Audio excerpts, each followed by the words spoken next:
Hey everybody, I'm Tank, and this is another edition of my brand new series, Interview with a Roadie. And I have a treat for you, man, and I am so excited about it. Today, November 20th, 2020, Jinjer just released their very first live album, Alive in Melbourne. And recently, I had the opportunity and absolute pleasure of sitting down with both Tatiana and Eugene of Jinjer, man, and it was great. It was a great conversation, and they are wonderful people. We got to talk about recording this album while they're in Australia, how they're adjusting to the pandemic and what they have coming up, and a bunch of other random stuff. And these guys have been crazy busy with their media schedule lately, and my dumbass kept them way longer than I should have. So this interview did get cut pretty abruptly, but it's totally my fault because they needed to get to another interview. So in the future, I hope to have them back on because they were great to talk to, and I hope that you enjoy this next 25-minute conversation. Let's go. Welcome, everybody. Today, I have a couple very special guests. We've got Jinjer in the house. Why don't you introduce yourself, guys? Hi, guys. Well, nice to meet you. Well, I'm Tatiana from Jinjer, and this is the guy from Jinjer too. His name Eugene, by the way. Hi, guys. It's funny that where I grew up in Chicago, our go-to terminology and the way we refer to a group of people is you guys. And down in the South where I live now, it's y'all and stuff like that. And it's so weird. I've actually had people give me a hard time referring to groups with female band members when I say, yeah, these guys are really good. And they're like, they're not guys. And I'm like, I know, I apologize. That's just, yeah. So, but man, thank you guys for taking the time to do this. This is awesome. We're not guys. Oh, yeah, God damn it. Okay. Thank you both. I'm just kidding. I know. I know. So you even can say dudes. Dudes. We'll say dudes. And dudettes. I think somebody gave me a hard time for referring to you as a chick once too. And chick is just another one of those words that we say instead of dude. Like, oh, well. So, I don't know. You know how it gets online. People get really weird. Yeah, sensitive. People go too much sensitive and easily offended nowadays. Yeah. So where are you, without getting specific, where have you guys been spending most of this time during all this downtime during the pandemic? Well, yeah, it's more than 6 months, right? Mm-hmm. 9 months or whatever. It's almost 9. 6. Yeah. I spent 6 months in California, and the rest of this shit, I'm here in Kiev, basically. Yeah. Awesome. Same for me. Same. We both were in California till the mid of August, late August. Then we came here, reunited with other band members, and finally got this chance to rehearse, play together. We even went to play a few shows in Germany and Switzerland in September. So social distancing. How is that? Because we've done, the band I work for, we've done a couple of those where it was like social distanced or like streaming. Was that bizarre for you guys to like, I could tell with the people I work for, it was a little bizarre for them with people way sitting down, or even when we did the live streams, like, is that different for you guys to get into, or do you just step on stage and say, fuck it, we're just going to go hard? Exactly. The second variant is the right one. Yeah. Okay, well, whatever. It's not something odd for me because I've done that before once when I started singing, and I had my band like back in like a high school, school and shit, and we performed in front of old people singing Guano Apes. I don't know if you know this band, but whatever. So just singing about like snowboards and shit, and people in Ukraine, they just like, I don't know, my mother, my father, like, and they were sitting waiting for their grandchildren to perform after. So it was kind of a constant contest. So I felt that awkwardness before, so I kind of overgrew that feeling. So I was like, okay, that's just a flashback. I think for some, oh, go ahead, Eugene, sorry. Yeah. For me personally, it wasn't too much different from our early years when we were a small band and went somewhere to play for 30 people, just scattered around in the room. Yeah, sometimes there was no one. Yeah, so it wasn't way much different from that type of a show. That brings back memories, man. Like before I started touring as a guitar tech, I was also in a band, and like in the early days when it was just us in a van and trailer playing wherever we could, we literally had shows where we'd play somewhere to like 5 people. So when these artists are like, man, it's weird with nobody in the room, I was like, nah, I've done this with way less. It's not a big deal. Not a big deal at all. Absolutely. Yeah. So in a week from now, from when we're talking, Alive in Melbourne comes out, which I've seen 2 of the videos that released from that. Super sick. This is your first live album, correct? Yeah, absolutely. Awesome. So, correct me if I'm wrong. I think those shows for you guys were in March, right? Absolutely, yeah. So these were some of the last shows that you guys did before everything shut down. Yeah, right. Those were maybe one of the last shows ever played on the planet Earth. That's crazy, man. That's going to be so bizarre for that to come out 9 months after those, 8 to 9 months after those shows, and be like, this album is from the last time we played a show. Like it's the situation is getting more and more. What is that thing that I'm holding in my hand? How it's called? How it's called? Man, we spend a lot of time talking about this stuff lately because it's like, you know, when we were first sent home, they were like, oh, it's just going to be a month.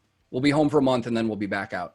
And then it turned into 3 months, and then it turned into 6 months, and then it turned into everybody on all the crews got laid off, and the bands are like, we don't know what's going on. Like, it's just such a bizarre time, man. And it's like, there's ways that bands are starting to adapt, which is like the live stream shows and the social distance shows. But I mean, what are you guys doing to keep yourselves busy in the meantime? Are you working on new material? Are you doing other stuff? It's a good actual topic to talk about. I will start with the following thing. I have to admit that the first months being on a lockdown were very depressive because of the uncertainty and fear. Nobody really knew how long it would take and things like that. And the only thing which, calmed me completely is rehearsals with the band. We had those shows. It also, it was like a cure. And working on the new material, composing new songs, this is what, gives a lot of motivation these days. And this is what, just leads us as a band. But for this, it would be much, much worse. But with new songs we have now, we are working on, it's much easier to deal with the whole situation. Mm-hmm. Yeah, because you don't have to perform. Like, it's just like let's pretend that every band that's in the world, they are touring right now, and you just have some like time off to write music. Just think about this, and not about like this is pandemic and you don't have anything to do but this. I just imagine myself just everything is around it, like, is okay, and we just take our time to write music, not because we cannot do it, we cannot tour, just because we have to, or just because we want to. Yeah, or just because we want to. I mean, that's a fantastic way of looking at it. I mean, there's so many people that I've worked with and that I've toured with where they've spent the whole 8 months that we're off, like, in a pretty depressive state, just like, what are we going to do? And, that's one of the reasons I started this YouTube channel, was it just hit me like, we're not going to get back to work anytime soon. I have to find something to do. And, I've got, I'm married and we have our first child on the way. And it's like, I can't wait for things. Thank you. I can't wait for things to get back to normal. I have to do something else. So I'm in the same boat as you. I've kind of stopped thinking about the pandemic going on everywhere and just focused on what I'm doing and what I'm going to do with my wife and continue living, Exactly. Just change the way, like, it's a very good approach. Yeah. It's a very good approach. Yeah. Yeah. But you see, there are pros and cons in every situation, and even in this awful situation we are going through. I personally see some, something good. Like because of the lockdown, I didn't have to tour, and I could stay with my wife, and I could see my second son being born. Oh, I was awesome. there. But for the pandemics, I would be in Norway that very day. So Exactly. there are always good sides. Exactly. Yeah. I realized that I'm not a fucking musical instrument only, you know. I have other hobbies, like other talents that I can develop. Like, for example, photography. Oh my God. We planted corn at the backyard in California. So she's a farmer too. That's awesome. We started to do this aquascaping and, you know, like fish tanks and stuff like that. Absolutely, like obsessed with it. So I got my new apartment, you know, and now I don't have to pay rent. A lot of things, beautiful things that happened to me this year. And this year, I must say, like in the way of like personal life, it's the best thing, one of the best years that I had. Yeah, we were so much into touring all these years. Actually, on this record, there will be a very special piece of text writing where I just talk about all these years before 2020. And actually, we never had a chance to stop. We were constantly on the road. We were touring since 2013 non-stop. The longest gap in between concerts was a month or two. Yeah, and this is the longest time we spent off touring. And this is the first time when we finally had a chance, you know, to focus on something else, just to do something else, or look back and realize what sort of a way we've done so far. Yeah. Before that, we never had a chance to look back. I only now I understand where we are as a band, and also to start to appreciate the things that you had before. You know, yeah. I always complained, oh my God, I don't want to tour anymore. I want to go to my mommy. But now I realize, damn, man, like touring is fun, having like stability. But now we're stable, kind of, like we don't do anything. Yeah. And it's stayed. Yeah. It's actually very weird to listen to Tatiana now, because it's actually true. She always, not always, but very often she complained of how hard it is on tour and how she may not like it. But now, and I heard her talking about this when we did those social distancing shows, she completely changed her mind. Yeah, she spoke about concerts in an absolutely different way, in the way I never heard her talking. But next year, when concerts start happening, I'm gonna change my mind back. And I'm gonna keep touring again. But I mean, I'm sorry. I just must admit that touring is fun. Yeah, it's fun when you don't have it, you know. When you don't do touring, yeah, it's fun. It's so funny because I've gone through that. I've also been touring. I mean, the majority of my adult life. I started touring in 2007, and for most of that time, it's the same as Eugene just described. It's like people don't realize that you end a tour and then a month later you're back out. At the most, like usually it's you get a couple weeks of break. And it's like, you know, when I married my wife, I got home from a tour 4 days before our wedding and left 3 days after. So like I'd be in the middle of a tour and I would start to get that sense. I'm like, fuck, man, I want to be at home and blah, blah, blah. And then I get home. And then after a couple of weeks, I'm like, I want to go on tour again. Yeah. But this time has been different. I've really enjoyed all this time at being at home. I mean, you talk about the positivity that you can make out of the situations. I mean, right now is the longest I've ever been home with my wife since we've known each other, like 9 months. You know, it's crazy to think about that, but you know, I'm excited for all this stuff to get back to normal and for everybody to get back out on the road. I feel like it's going to be insane though. Like once the all clear is given, every band is going to be out at the same time. So yes, it will be a real mess, bro. It will be a real mess. Yeah. You might start seeing some odd tours too. Some people doing some genre blending and some packages that you've never seen before because people just want to open it up. But yeah, I'm kind of worrying about the financial ability of the fans to go to every show they want to go to. But there's a big way out. Like the best way out is to go and see like some major festivals where you can find the whole package of your favorite bands, and not going like every day to every like show and see them. I don't think it's going to happen, and I don't want to be depressing, but I was planning on seeing you guys in about 6 months in Nashville, but I don't know if that's going to happen because that's where I live, and I saw you guys were coming through. And it's funny too, because this whole music channel for me on YouTube has opened me up to more music, like in a weird way. I don't know if you guys get this, but because I've been working in the music industry for so long, I've kind of had my blinders up to everything new that's been coming out. I've been focused on who I'm working for in that scene and stuff like that, to where like when people were recommending I check out you guys and other bands from Europe that I've really enjoyed so far, Winter Sun, Nightwish, stuff like that.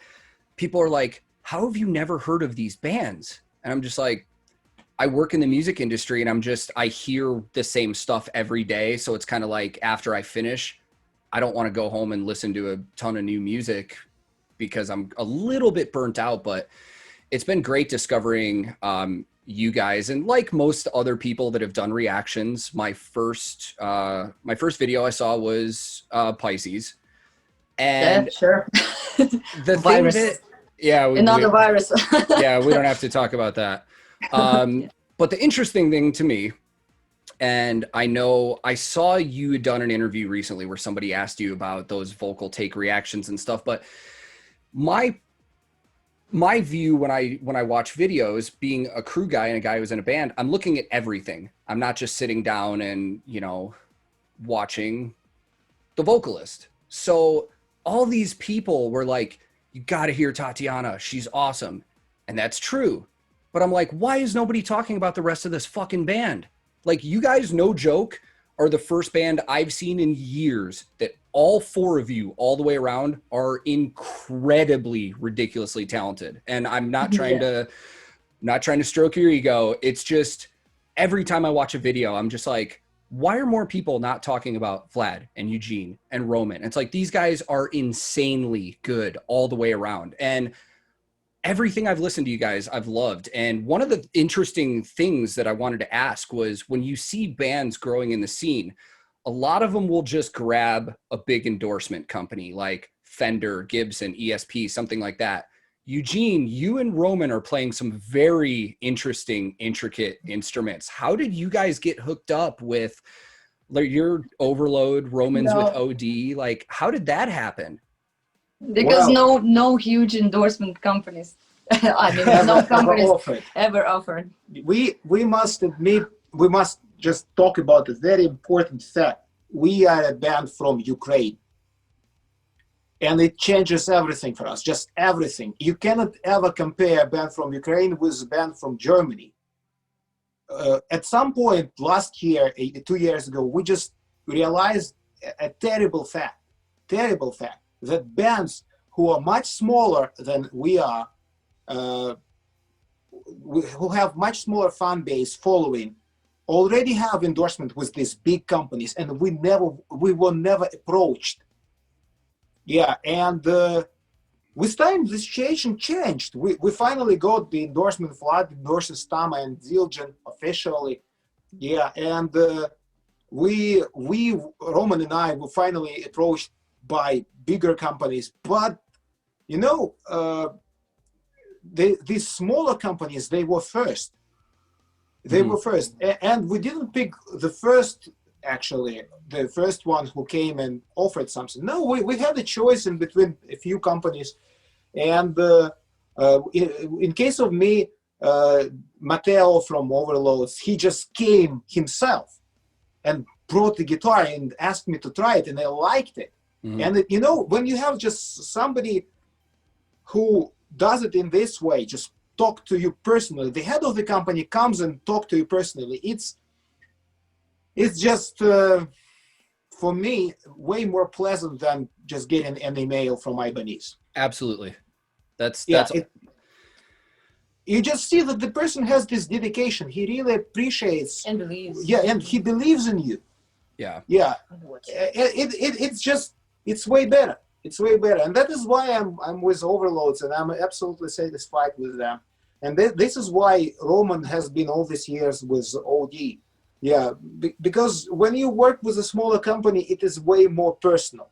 Yeah, I also like that personal touch. Like when I do gear endorsements, more so for myself, because there are certain tools and companies and brands that I use on the road when I'm working on guitars that I prefer the smaller companies. I like being able to talk to the owner of the company directly rather than having to email 5 different people to get through to get whatever I need and stuff like that. It's just, that's awesome, man. And it's like, and they sound and look great too. I mean, the first time I ever saw you playing that Achilles, I was like, I like immediately I'm on Google, like, what is that? Like, I need to find out what that is, because it sounds great. Because I'm a former bass player, so I geek out over bass stuff a lot. Fellow bassist, yeah. Yeah. Cool.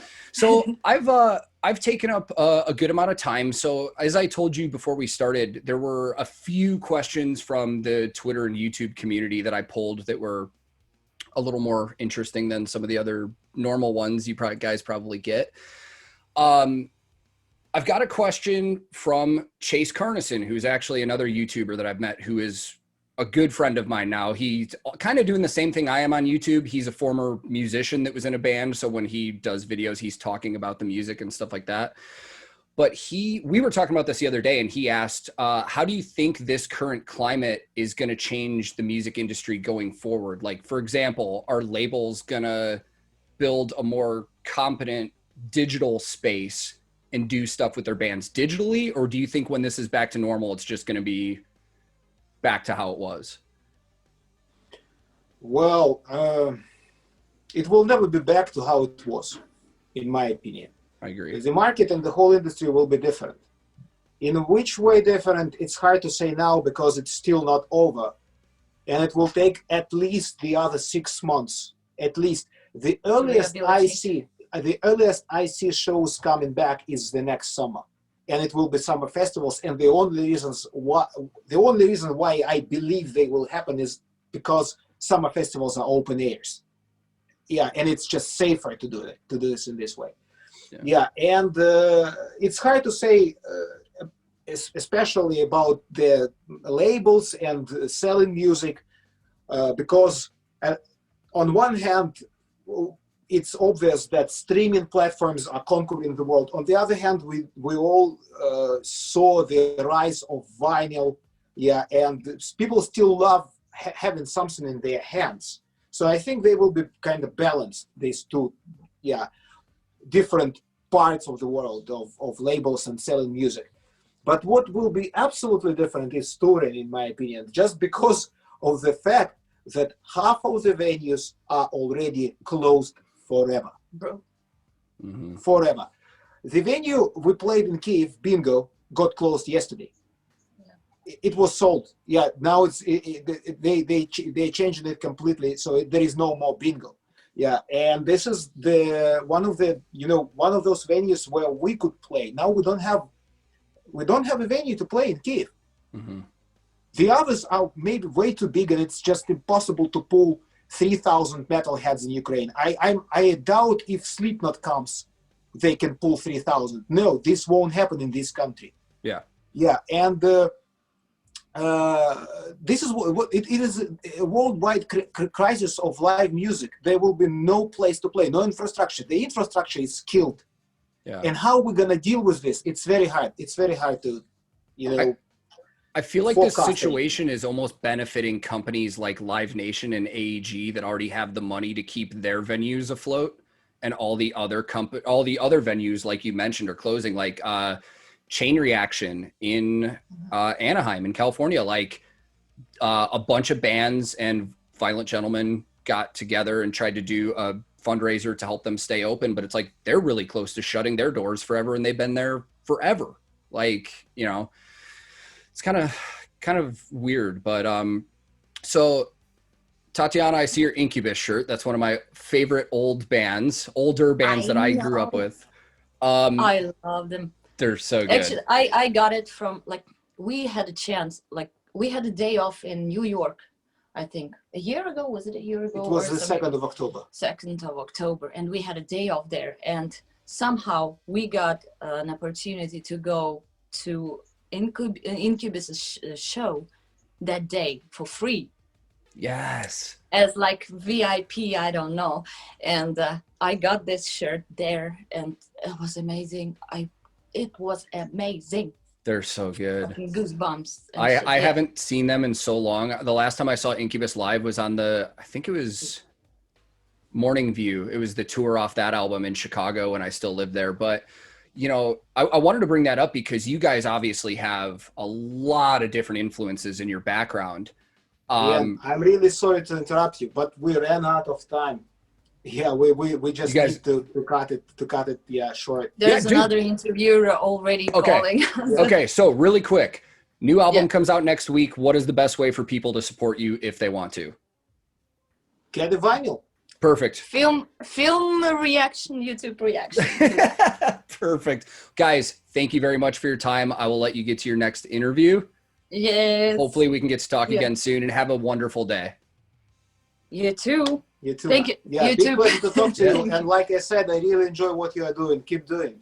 Awesome. Well, thank you guys very much, and good luck with everything. And I will get that album. I've got it pre-ordered. I'm excited. So thank you. Great. Thank you. Thank you. All right. Thank you, man. See you guys. Bye.